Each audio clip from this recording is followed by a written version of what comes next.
Evangelho de Jesus Cristo, segundo Lucas. Glória a vós, Senhor. Lucas capítulo 6, 27 a 38. Naquele tempo, falou Jesus aos seus discípulos: a vós que escutais, eu digo, amai os vossos inimigos e fazei o bem aos que vos odeiam. Bendizei os que vos amaldiçoam. Rezai por aqueles que vos caluniam. Se alguém te der uma bofetada numa face, oferece também a outra. Se alguém te tomar o manto, deixa levar também a túnica. Dá a quem te pedir, e se alguém tirar o que é teu, não peças que o devolva. O que vós desejais que os outros os façam, fazei-o também vós a eles. Se amais somente aqueles que vos amam, que recompensa tereis? Até os pecadores amam aqueles que os amam. E se fazeis o bem somente aos que vos fazem o bem, que recompensa tereis? Até os pecadores fazem assim. E se emprestais somente àqueles de quem esperais receber, que recompensa tereis?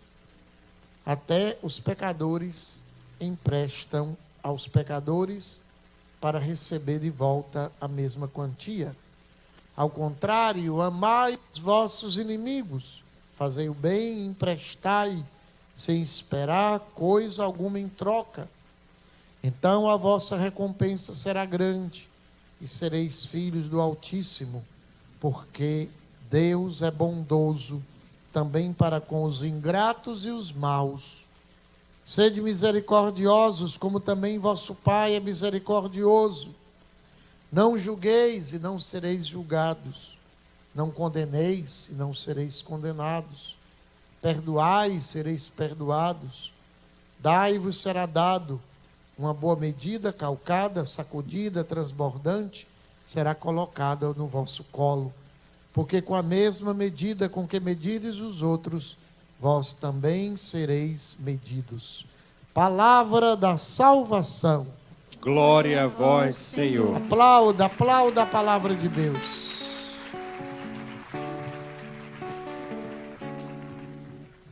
Aleluia, aleluia, aleluia.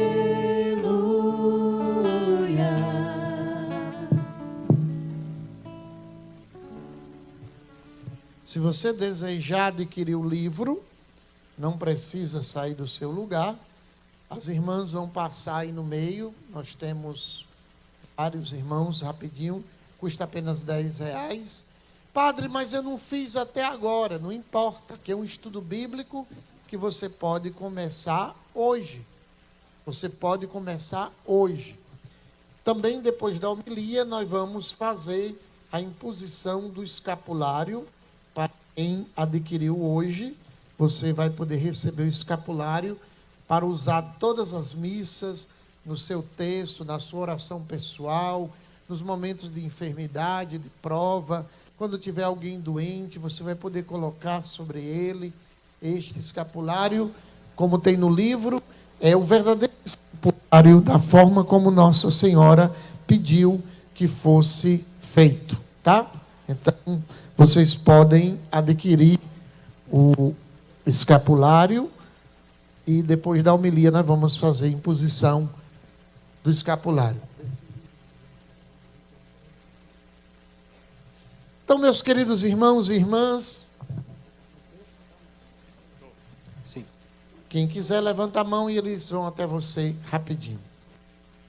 Hoje, nós vamos começar, a partir de amanhã, a pregação da 5ª semana do Cerco de Jericó, que está na página 35.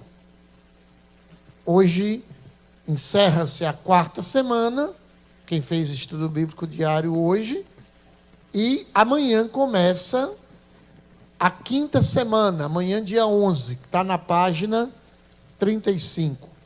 Qual é o tema da missa de hoje, que está aí? Cura para as tristezas, depressão. cura para a depressão. Eu não imaginava.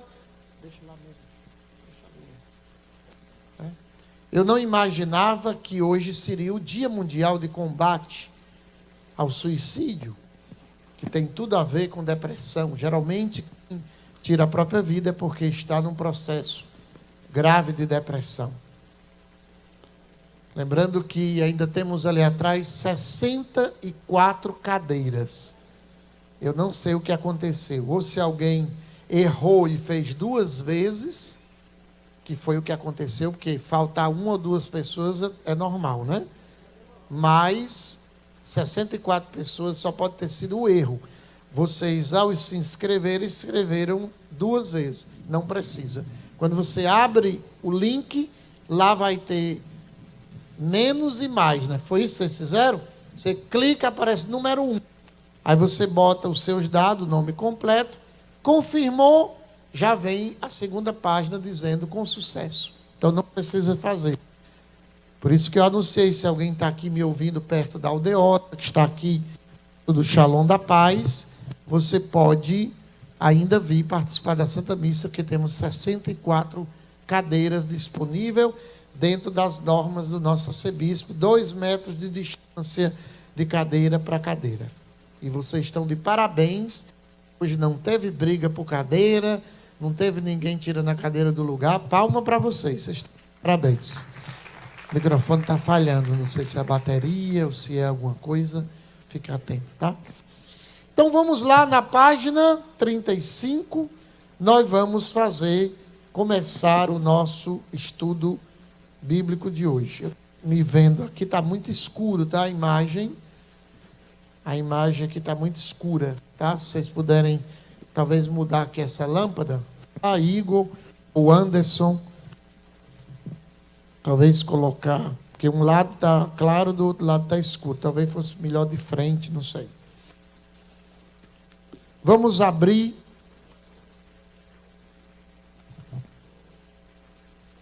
o nosso livro na página 35 e a partir daí nós vamos fazer a nossa reflexão, a nossa homilia de hoje. Queridos irmãos e irmãs, como nós estamos vendo, quem está fazendo o estudo bíblico diário, quem está aproveitando essa graça do cerco de Jericó, quem está no Telegram, quem aqui está no Telegram? Levanta a mão. Quem não está no Telegram, entre ainda hoje, tá? Telegram, Cerco de Jericó, Rádio Shalom. No Telegram você baixa o Telegram, ou você, se já tem, procura o grupo Cerco de Jericó, Rádio Shalom. Estamos vendo que Elias foi, sem dúvida, um grande profeta de Deus, um escolhido por Deus, um herói, um homem humilde, usado poderosamente por Deus, como nós vimos. Os corvos alimentaram Elias durante 1 ano com pão e carne, e ele comia e bebia daquela fonte. Depois ele foi para Sarepta. Lá em Sarepta, Deus multiplicou a farinha e o óleo na botija. Elias citou o filho da viúva que estava morrendo. Um homem extremamente usado por Deus. Mas não nos esqueçamos, ele foi... Não dá, o microfone tá... É o sinal? Então tem que aproximar mais esse sinal daqui, tá? Cadê o menino aí para aproximar colocar talvez no alto, tá? Porque tá dando... O sinal não tá legal.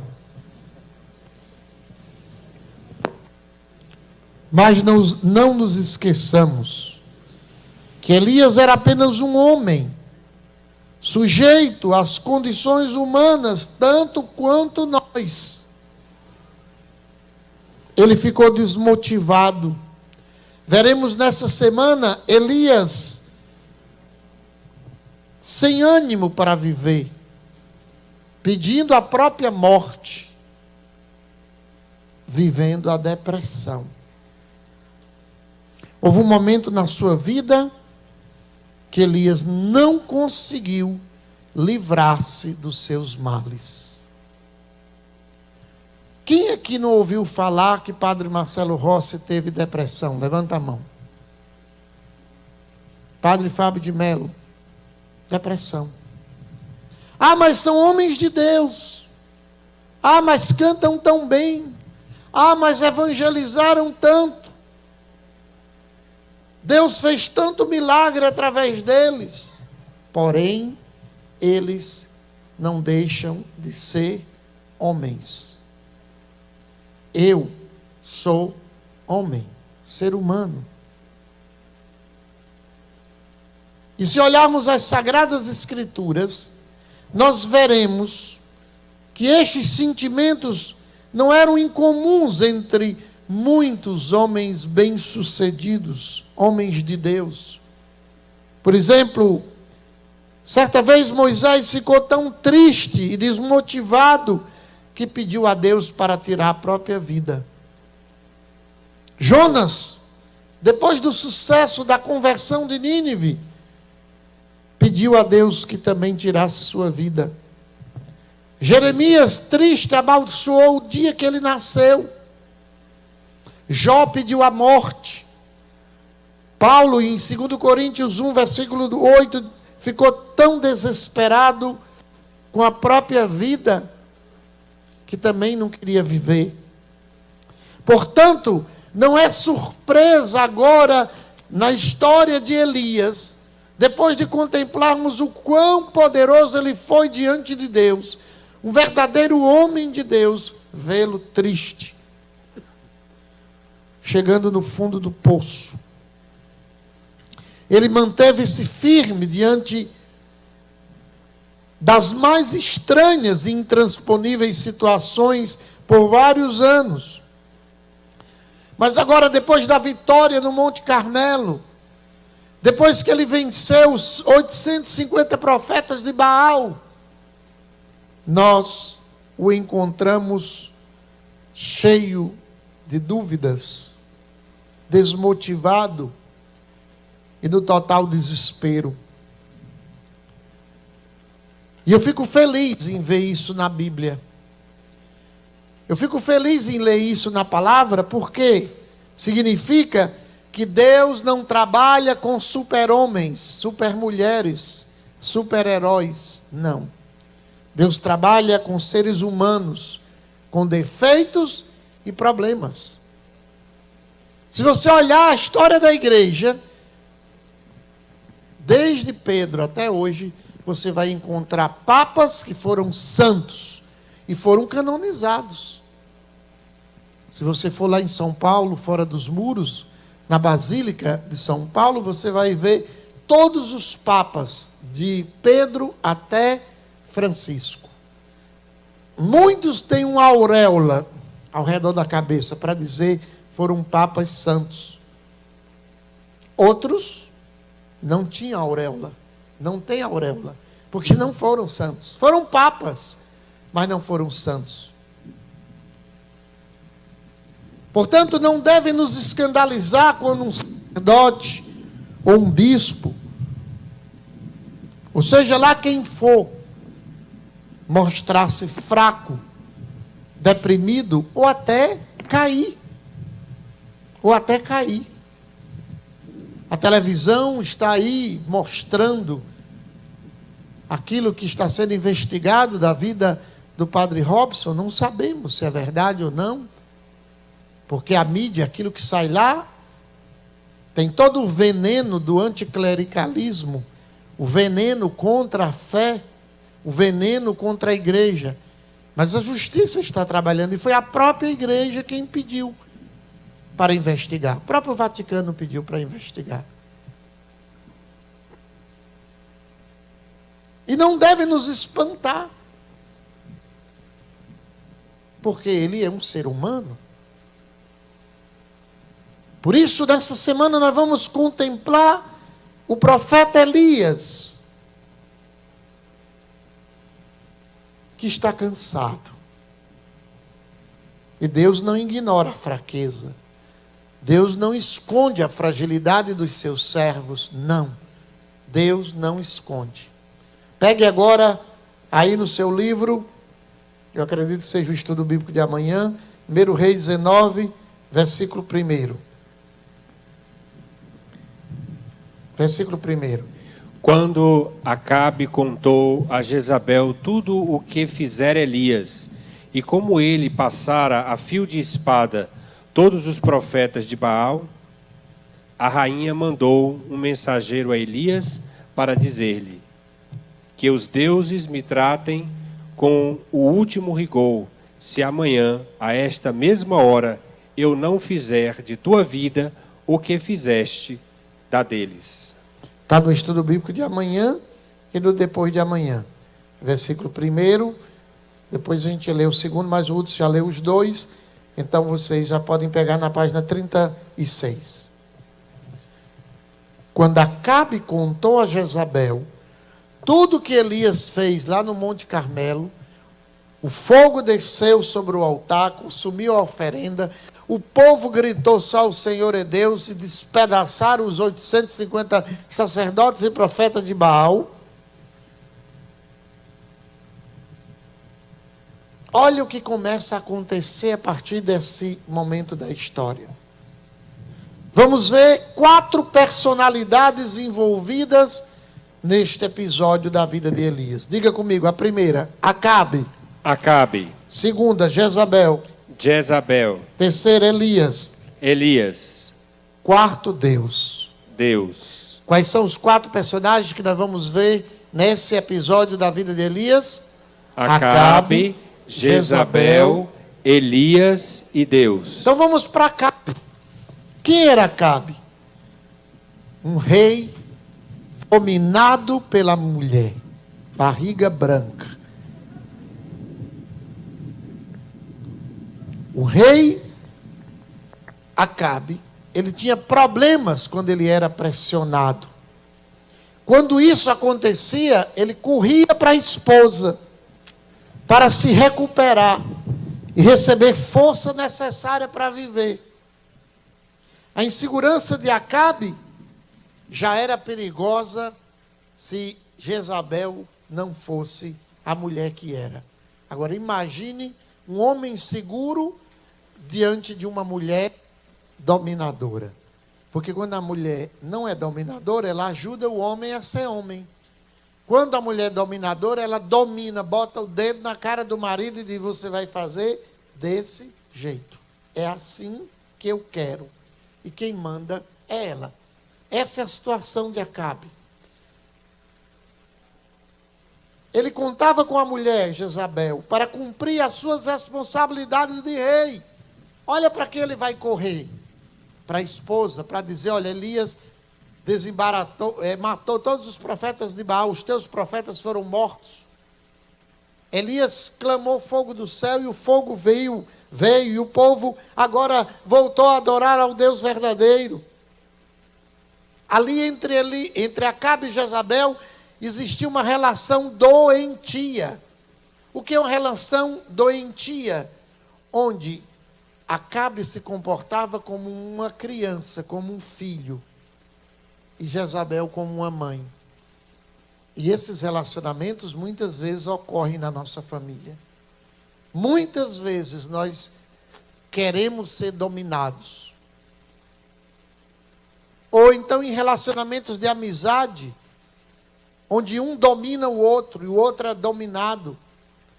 Psicologicamente isso é doença. A pessoa tem necessidade de ser dominada por outra pessoa e a outra de dominar. É o que a gente chama de dependência e codependência. É uma relação de apego. Ah, é meu amigo, é minha amiga, e ninguém é para gostar dele. E nem me chamou. E olha, não liga mais para mim. Isso é dependência afetiva. Imaturidade psicológica, que podemos encontrar, inclusive dentro da igreja, pessoas imaturas. Imaturas, no namoro, no casamento. Assim era a relação de matrimônio de Acabe com Jezabel. Ela era quem dava as ordens. Ela fazia o que ele devia fazer. E isso deu problema. Segundo personagem, como é o nome dele? Jezabel. Jezabel. Ela adorou o fato de Elias ter ido para ela. Na verdade, ela assumiu o controle. Diz aí o versículo 2, novamente, Hudson.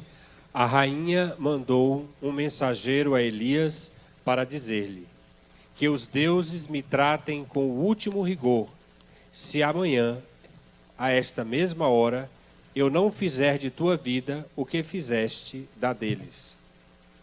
3 coisas acontecem aqui que mostram o domínio de Jezabel sobre o seu esposo. Primeiro, ela toma o assunto em suas próprias mãos. Deixa que eu resolvo. Não tem marido assim?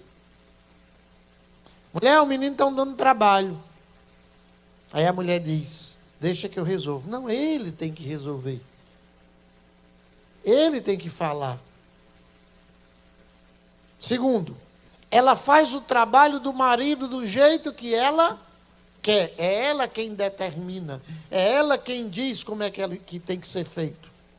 E terceiro, passa a usar intimidação e esquemas quando vê seu marido fraco, desmoronando diante da pressão. Diz ela, amanhã a esta hora, Elias estará morto. Ela que toma a decisão. Terceiro personagem importante nesse episódio. Elias. Elias. Quem era Elias? Homem de Deus. Formado por Deus em Carite. Viveu em Sarepta. Venceu 850 profetas sozinho.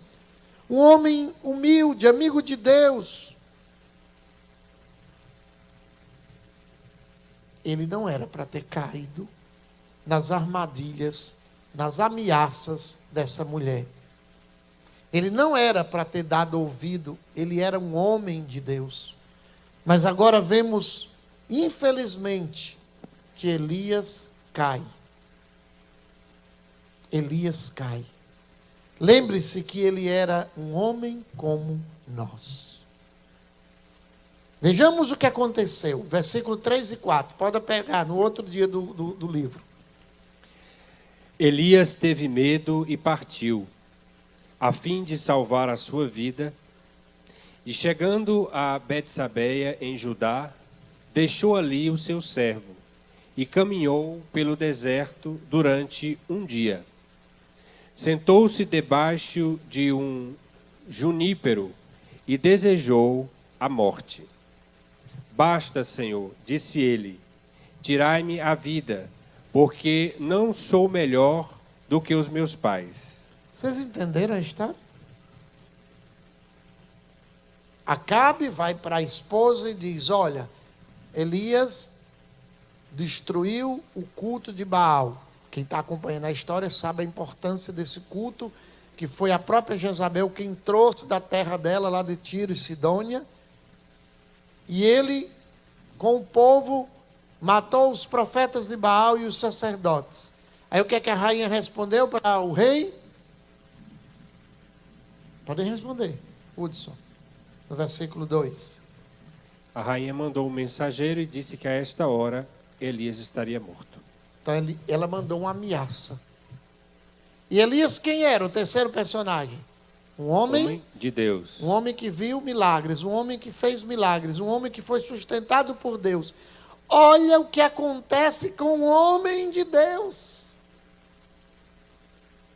O que pode acontecer com uma mulher de Deus. É do ministério de cura, é consagrada na aliança, é consagrada na comunidade de vida. É um padre, mas olha o que acontece. Elias teve medo e partiu. Repita. Elias teve medo e partiu. Fugiu. A palavra está bonita aí. Nós podemos dizer, Elias teve medo e fugiu. Fugiu de quem? Jezabel. Jezabel. Quem era Jezabel? Uma ímpia, pagã, adoradora de ídolos. Ele tinha desafiado 850 homens e agora está correndo com medo de uma mulher ímpia. Entendo porque isso vai ter consequências também na minha vida, na sua vida. É importante você conhecer a palavra, porque a palavra vai te ajudar nos momentos que você também vai enfrentar perseguição, vai enfrentar crítica, vai enfrentar problemas, ódio, calúnia, perseguição. Elias teve medo e fugiu. A fim de quê? Texto. A fim de salvar a sua vida. Fugiu. Quando ele chegou num lugar chamado Bersabeia, a Terra Santa, quem está fazendo a bênção da noite, eu mostrei no mapa, né? Lá em cima está Dan, onde nasce o Rio Jordão. E lá embaixo está Bersabeia ou Bersheba. É a fronteira com o deserto da Arábia, ou o deserto do Sinai. Então, ele sai lá de Samaria, fugindo de Jezabel, e chega a Bersheba. Quando ele chega em Bersabeia, o que é que ele faz? Deixou ali o seu servo. Repita essa frase. Deixou ali o seu servo. Vamos lá. Elias teve medo. Elias teve medo. Fugiu. Fugiu. Foi para o deserto. Foi para o deserto. E ali deixou o servo. E ali deixou o servo. E foi sozinho para o deserto.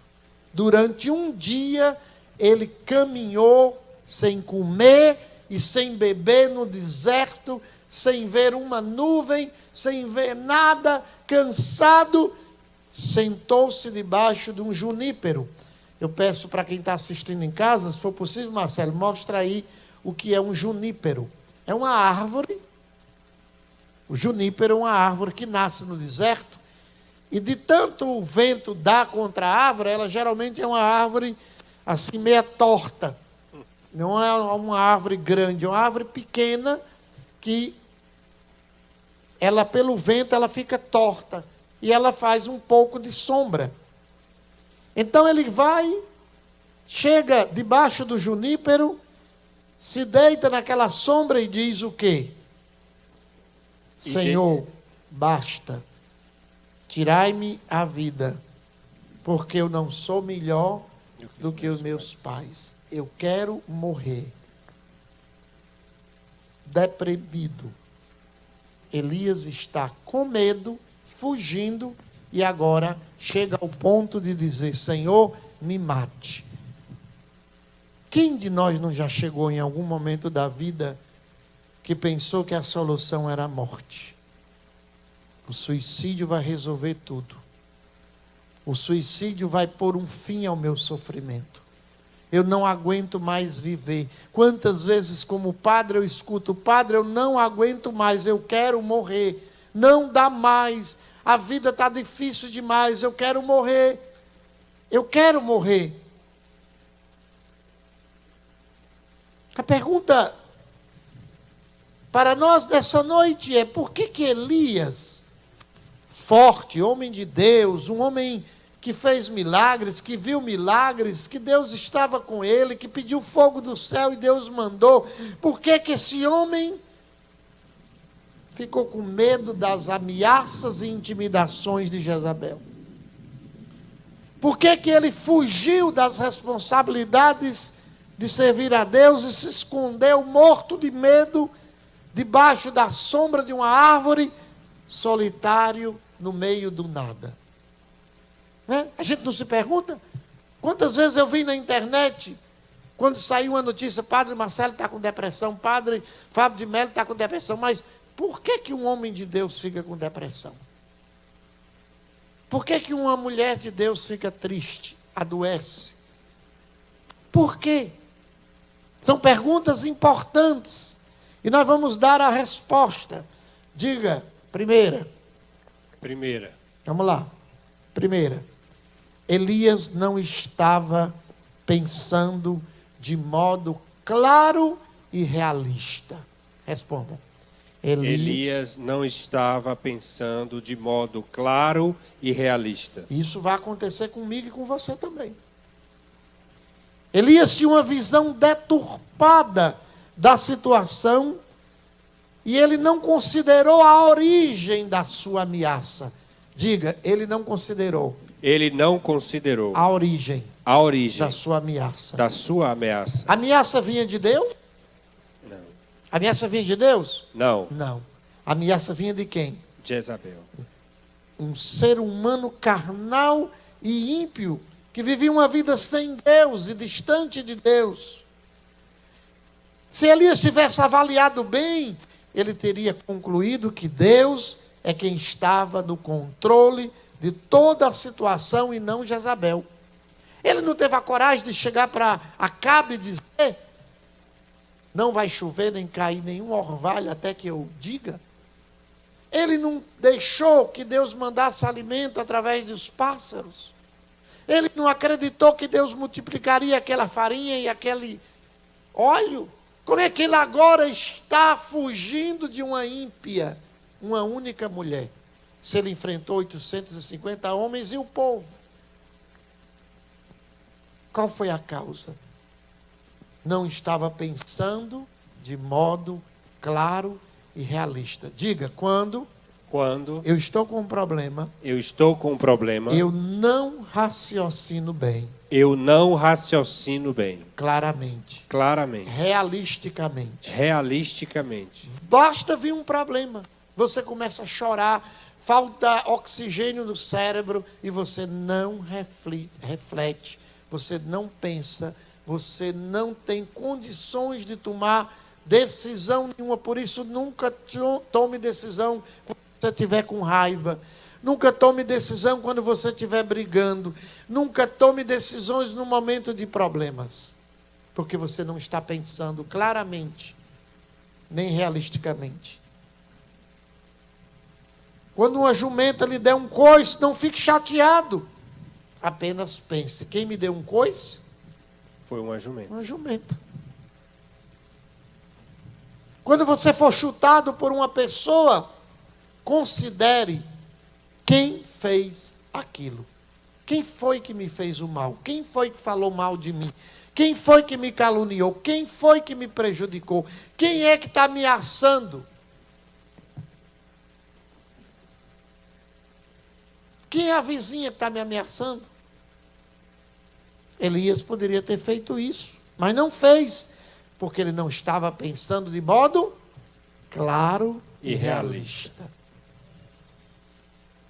Em vez de orar: Senhor, sinto que o meu ser está perturbado por esta ameaça de Jezabel. Ela disse que amanhã de noite eu vou estar morto.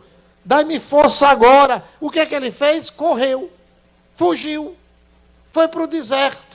E ao chegar no deserto com fome e com sede: ah, Senhor, eu quero morrer. Como diz o Tiririca, né? Eu vou morrer. Não é assim que a gente faz? Ah, o mundo se acabou. O mundo se acabou. Não tem mais jeito. Pare, para você pensar de modo claro e realista. Segunda coisa, diga comigo. Segundo, o erro de Elias: ele se afastou dos relacionamentos encorajadores. Diga. O erro de Elias foi se afastar dos relacionamentos encorajadores. Você tem dois tipos de pessoas que cercam você. Uns são amigos que sempre lhe dão força, sempre lhe dão coragem, sempre lhe parabenizam, sempre lhe botam para frente, sempre lhe elogiam. E você também está cercado de pessoas que sempre dizem: não vai dar certo, você não vai conseguir, não tente que não vai conseguir, você não vai passar na prova, é alto demais para você chegar, você não vai ter forças para... Mulher, desiste disso, se eu fosse tu, não é assim? Se eu fosse você, eu mesmo é que não ia atrás. Tu já foi tantas vezes, mulher. É ou não é assim? Olha a besteira que Elias faz. Chegando em Betsabeia, em Judá, ele deixou ali o seu servo. Vocês estão entendendo a história? Deixando o servo, ele ficou como? Sozinho. Repitam, ele ficou como? Sozinho. Sozinho. E caminhou pelo deserto durante um dia só. E quando você está só, com um problema, você só pensa besteira. Você já parou para pensar que quando você está com um problema e você está só, você fica repetindo: eu não vou conseguir. Será que vai dar certo? Eu acho que isso não vai dar certo. Meu Deus, se acontecer, como é que vai ser da minha vida?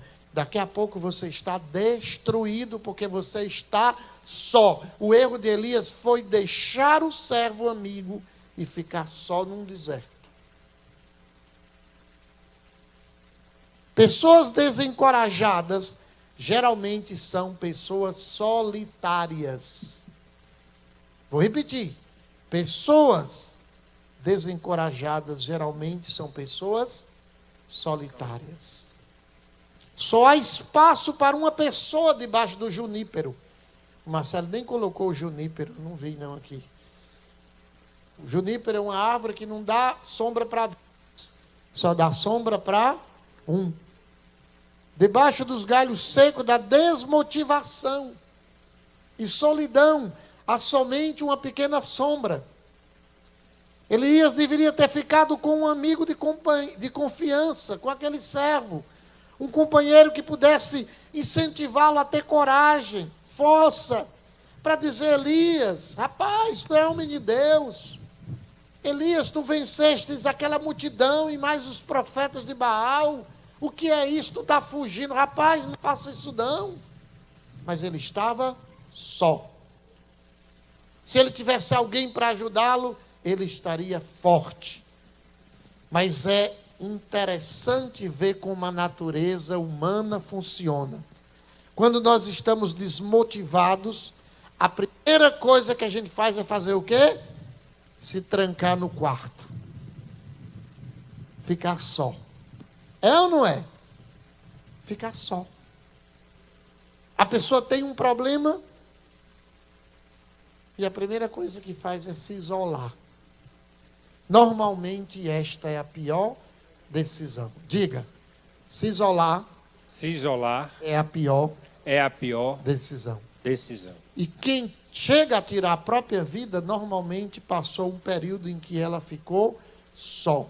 E até mesmo os que moram com ela, o marido, os filhos, cansam e dizem: quer ficar só, fique. Você precisa ficar do lado. Nem que diga: eu não vou dar uma palavra, mas eu estou aqui do teu lado. Eu estou aqui do teu lado. Terceiro erro de Elias. Foi pego na contracorrente de uma grande vitória. Repita. Foi pego na contracorrente De uma grande vitória. De novo. Perdão. Foi pego na contracorrente de uma grande vitória. Nossos momentos mais vulneráveis, onde nós somos mais fracos, surgem logo depois de uma grande vitória. Especialmente quando essa experiência com Deus é de tipo topo do monte.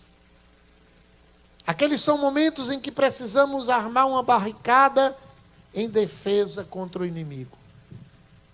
Você venceu, arranjou um emprego novo, está com uma namorada, começou a ganhar dinheiro, as coisas estão bem. Vários alpinistas dizem que chegar no alto de uma montanha, depois de dias e horas de experiência terrível de enfrentar o gelo, quem vai subir o Everest, outra montanha, frio de moer os ossos, tudo aquilo gera motivação. A pessoa quer chegar lá em cima. Quem quer fazer um concurso, estuda dia e noite. Quem quer fazer uma prova, estuda dia e noite. Quem quer conseguir, vai. e quando consegue, os alpinistas dizem que a ida, por mais trabalho que dê, a pessoa tem motivação. Quando ela chega lá em cima, que vê o horizonte e chega a hora de descer, ela entra num processo de tristeza. Para que eu vim para cá? Né? O que eu vim fazer? Então, quando você enfrentar, passar por um momento de grande alegria, de entusiasmo, saiba que descer a encosta vai lhe trazer uma tendência e uma vulnerabilidade, até risco de você cair numa tristeza. A grande batalha no Monte Carmelo já era passado. A imensa vitória constituiu-se apenas uma lembrança. Suas energias e emoções haviam atingido o pico e agora ele começava a descer do monte. Elias havia traçado e posto em prática um plano de contra-ataque? Não. Ele não tinha feito um plano? Não. Se ele tivesse feito, ele estaria pronto para responder a Jezabel: venha, bruxa. Venha, adoradora de Baal, que você vai ver se o fogo não cai na sua cabeça. Mas ele não estava preparado. Como ele não estava preparado, ele ficou vulnerável e foi pego contra a corrente. Quarta coisa, diga comigo: Elias estava fisicamente exausto. Estava fisicamente exausto. E emocionalmente exaurido. Elias viveu no limite nos últimos 3 anos. Um homem procurado e tido como inimigo pelo rei Acabe. Passou dias difíceis no deserto, enfrentou batalhas. Não há dúvida que ele estava agora no fundo do poço em termos físicos e emocionais. Por exemplo, uma pessoa que estuda muito para fazer um grande concurso. Quando ela passa, ela tem que estar preparada para o que vem. Uma mãe que dá... Já ouviram falar em depressão pós-parto? Já ouviram? Sim. Porque ela viveu um tempo de tensão, ela viveu um tempo de dar tudo para o filho. Agora que o filho nasce, ela quer até matar o filho. Tem mãe até que mata por causa da depressão pós-parto. A gente não entende, mas mulher, está aí o teu filho. Ela honrou o filho, ela não quer. Se você vive sobre constantes estresse, você pode terminar esmorecendo dentro da pressão. Você precisa de um tempo para descansar e se reanimar. Hoje nós celebramos, como eu disse, o Dia Mundial de Combate ao Suicídio.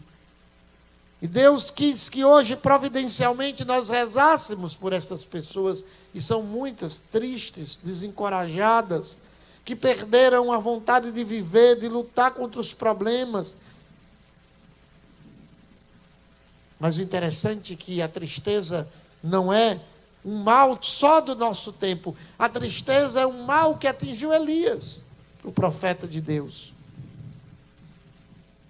2 momentos marcam um ataque do maligno para provocar depressão em nós.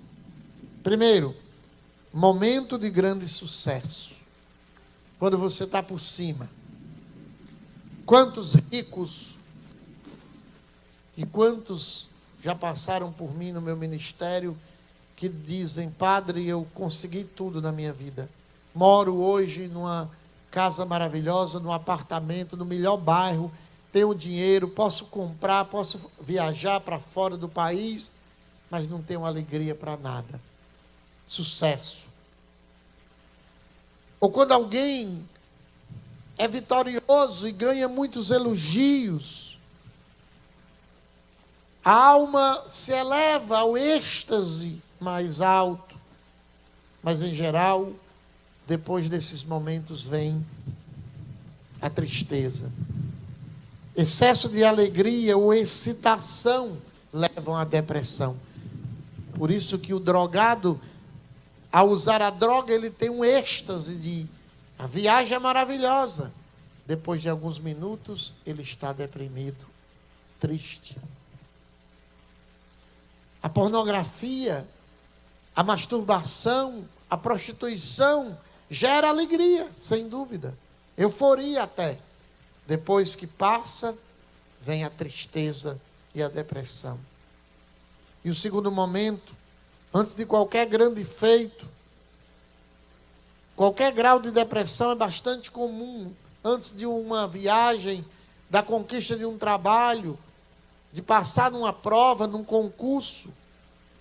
Quando a pessoa avalia as dificuldades que vai ter, pode ficar deprimida. Porque o sucesso muitas vezes nos assusta. E a maioria dos artistas que tiram a própria vida é porque chegaram tão alto que agora não encontram sentido em nada. Se tornaram escravas da própria fama. Eu louvo a Deus por mim, porque eu posso andar por todo canto. Não tem um guarda-costa do meu lado, né? E às vezes eu fico pensando nos padres que, muitas vezes, para chegar num lugar, tem que ter segurança, o povo querendo rasgar. Quando alguém pegar perto dele, não quero ninguém pegando em mim, não. Né? Eu quero andar no meio do povo, eu quero estar no aleluia andando, comendo pipoca, milho cozido no meio do povo. Porque quando você perde a sua liberdade, né, é triste. Um dia eu ouvi o padre Fábio de Mello dizendo um aleluia. Ninguém entra aqui no camarim para dizer, padre, tudo bem, como é que o senhor está? Todos entram e dizem, o senhor tira uma foto comigo? Um dia eu estava no aleluia de Belém do Pará. E era uma confusão de gente querendo, né, parecia que se matar, querendo agarrar o padre Fábio de Mello. E eu entrei e fiquei lá na sala VIP, tranquilo. E aquela confusão, gente batendo na porta e briga. E finalmente o padre conseguiu entrar dentro da sala e eu estava lá sozinho comendo umas uvas. E ele entrou. Boa noite, ele disse, boa noite. E ainda hoje eu me lembro a frase que ele disse. Ele olhou para mim e disse, padre, por favor, me dê um abraço. E eu nem queria dar esse abraço, né? Eu estava com as uvas lá, né? E aí eu dei um abraço nele. E ali eu entendi. Porque no fundo, aquelas pessoas só queriam uma selfie para botar no seu Instagram e dizer, eu estou com o padre Fábio e ter não sei quantas mil likes. É esse o mundo. E se você não estiver preparado para isso, até o sucesso pode lhe levar para baixo. A maioria dos cantores morrem de overdose, porque isso não dá felicidade. Não sei se Elias estava desgostoso, mas eu posso dizer que ele estava cansado, exausto. É outra coisa importante. Ah, o meu trabalho, o meu trabalho, o meu trabalho, o meu trabalho. Sim, seu trabalho. Mas deixe tempo para o seu descanso. Durma. Durma, coma bem. Curta seus amigos, curta sua família. Se você vai ter um emprego que vai lhe tirar família, vai lhe tirar descanso, por mais dinheiro que você ganhe, não queira.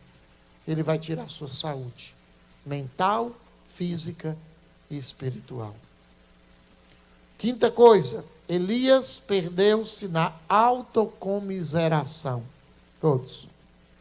Elias perdeu-se na autocomiseração. O que é autocomiseração? É aquela frase, eu não sou nada, eu não sou ninguém, eu não presto, eu não sei, eu não consigo, ninguém me ama, ninguém me quer, ninguém me joga na parede, ninguém me chama de meu amor. Eu nasci para sofrer. Meu destino está escrito nas estrelas. Meu signo diz que eu vou ser uma pessoa infeliz. É. O capricorniano, o geminiano, o tauriano, o ariano, né? O canceriano, o peixiano, sabe? Os planetas estão contra mim. Isso se chama autocomiseração. A autocomiseração é emoção inútil, digo, é emoção inútil. É uma emoção inútil. Ela vai mentir para você, ela vai exagerar, ela vai levar você às lágrimas. Vai cultivar a mentalidade de vítima. Ah, porque ninguém me ama, todo mundo. Ah, eu sou culpado por tudo que acontece. Ah, eu não presto. É assim mesmo, Deus nunca me escuta. O que adianta eu ir para essa missa? O padre sempre passa por mim e não olha nem para mim. Nem Jesus olha para mim. Não vou mais não. Era melhor o coronavírus ter me pegado. Era muito melhor. Porque, sabe, meu destino é sofrer. Autocomiseração. A autocomiseração, na pior das hipóteses, vai te levar à morte. Vai te levar a pensar em morrer, como fez com Elias. E ele diz: Senhor, me mate, porque não sou melhor do que meus pais. Quem foi que disse a ele que ele precisava ser melhor do que os pais? Alguém tinha dito isso para ele? Não. Ninguém disse que ele tinha que ser melhor que os pais. Foi ele que disse. Ah, porque na minha família, padre, só quem ganha as coisas é meu irmão. Eu não ganho nada. É melhor eu morrer mesmo. Eu não valho nada, eu não presto.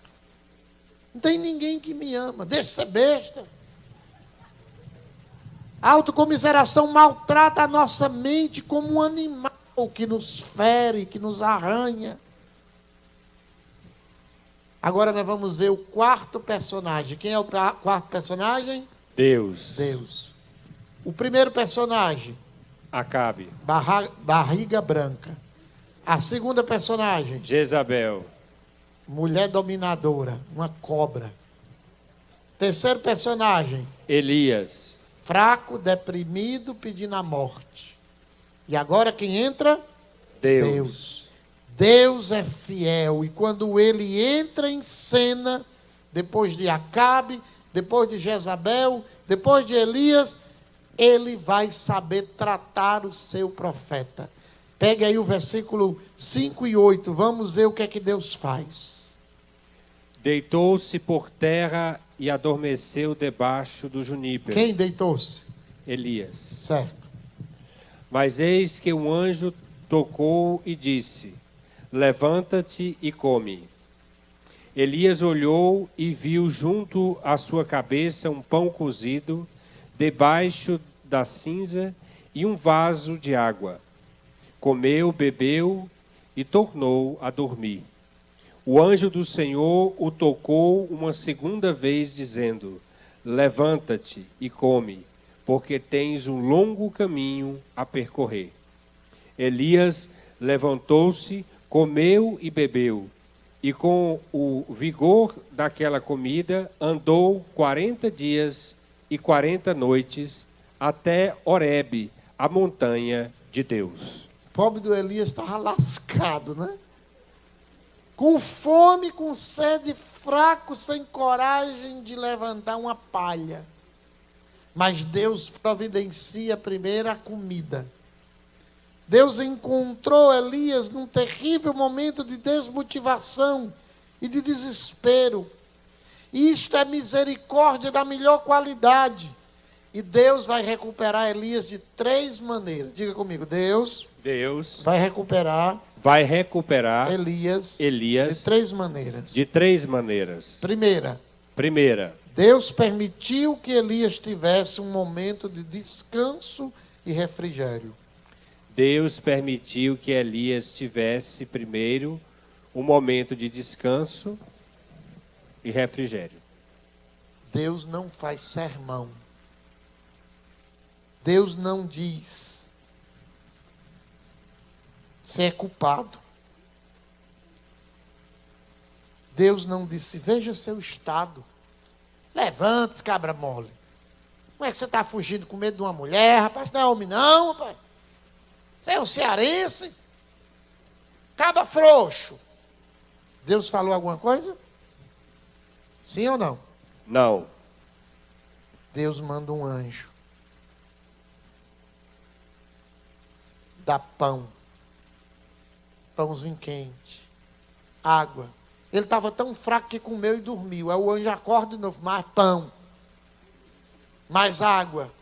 E aí eu fico imaginando Elias lembrando lá de Carite. Lembra que ele comia o pãozinho que Deus mandava? Uhum. Com a carninha.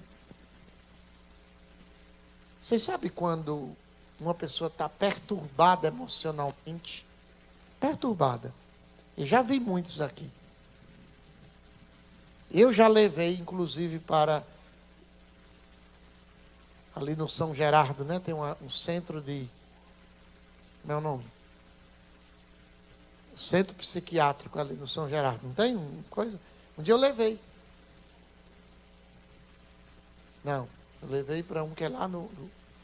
E quando você tem uma pessoa que está perturbada, querendo se matar, gritando, esperneando, chega aqui dizendo que é demônio, mas não é demônio, a maioria não é demônio, é doidice mesmo. Quando você leva para um psiquiatra, sabe o que ele faz? Uma injeçãozinha sossega leão. A pessoa está lá pulando, gritando. Um dia eu peguei um menino aqui. Quando eu orei que vi que não era demônio, porque quando é demônio obedece. Quando é demônio, em nome de Jesus, ajoelho, o demônio cai no chão. Mas quando não é demônio, fica fora de controle, não tem controle. Já fiz isso várias vezes. Chegou lá o médico, injeçãozinha, aí você vai e ali a primeira forma de tratamento é dar uma injeção, um remédio para dormir. Descanso. Deus começa permitindo que Elias descanse. Coma. Quem está deprimido muitas vezes não quer comer. Não dorme bem. E hoje muita gente com essa pandemia passava a noite toda acordado. E aí o que acontece? Psicologicamente aquilo perturba. E tem muita gente perturbada. Então Deus faz Elias descansar. Comer. Acalme-se, meu filho. Relaxe. Faz tempo que você não tem uma refeição adequada. Deus lhe dá pão quente. Não deve estar o pão na cinza, né? Pãozinho quente, água fresca. O cansaço pode fazer você mudar de rumo. Cansaço demais prejudica. A fadiga pode levá-la a um tipo de alucinação que você vai acreditar numa mentira como se ela fosse verdade. Elias acreditou numa mentira porque estava exausto. Então Deus lhe dá o descanso e permite que ele, quando tiver recuperado, se levante e ele come, bebe e anda 40 dias e 40 noites. Ô, pãozinho bom, viu? Ali estava turbinado, né?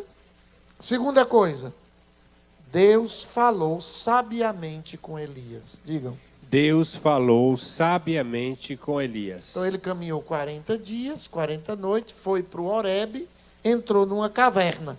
Versículo 9, Hudson. Chegando lá, passou a noite numa caverna. Então a palavra do Senhor foi-lhe dirigida. Que fazes aqui, Elias? Ele respondeu: Estou devorado de zelo pelo Senhor, o Deus dos exércitos, porque os israelitas abandonaram a vossa aliança, derrubaram os vossos altares e passaram os vossos profetas a fio de espada. Só eu fiquei e querem tirar-me a vida. Veja, mais uma vez, Deus faz só uma pergunta. Qual foi a pergunta?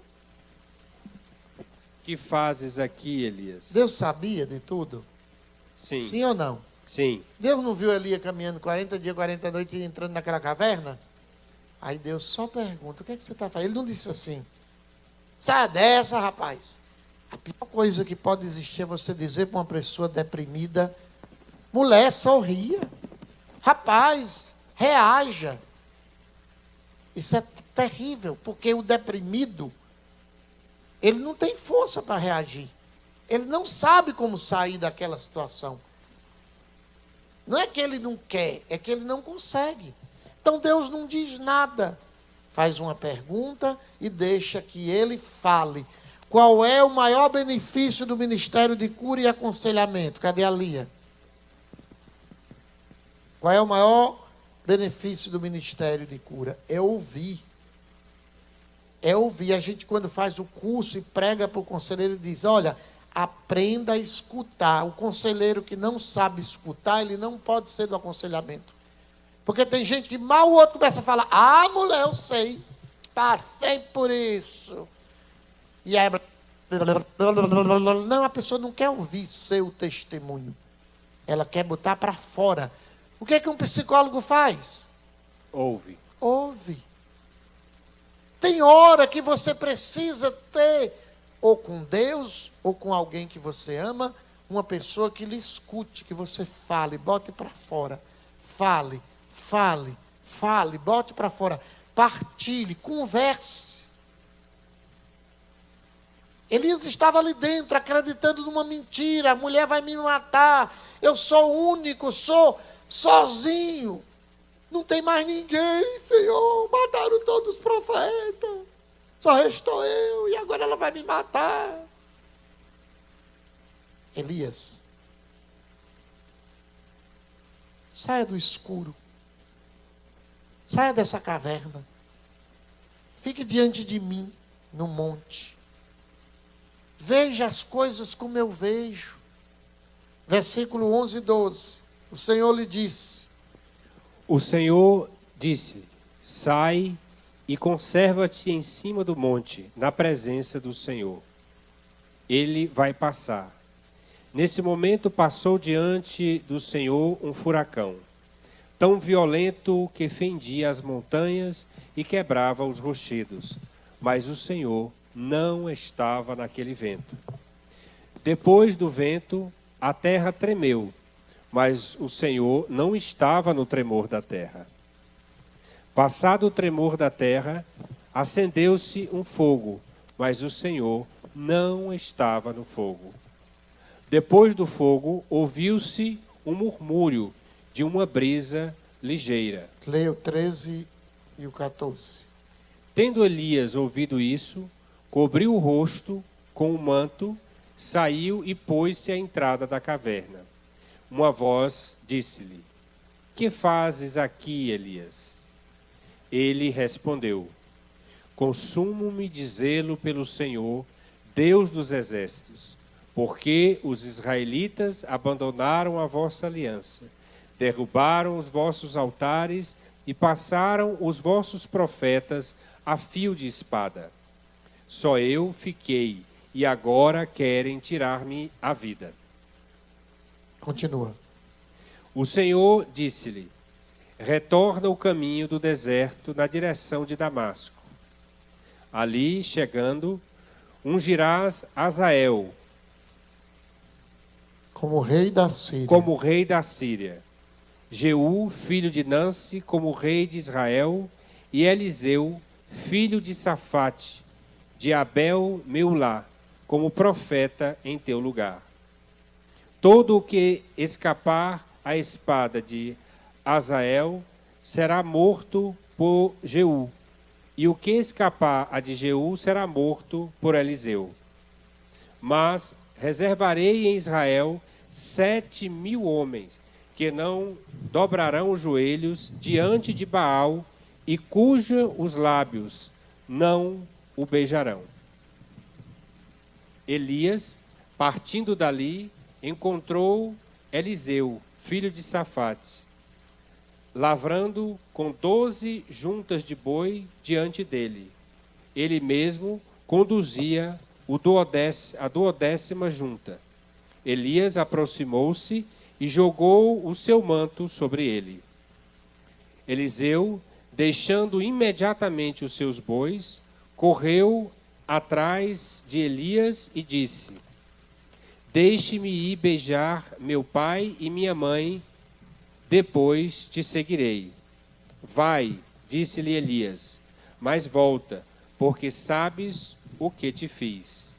Eliseu, deixando Elias, tomou uma junta de bois e imolou-os.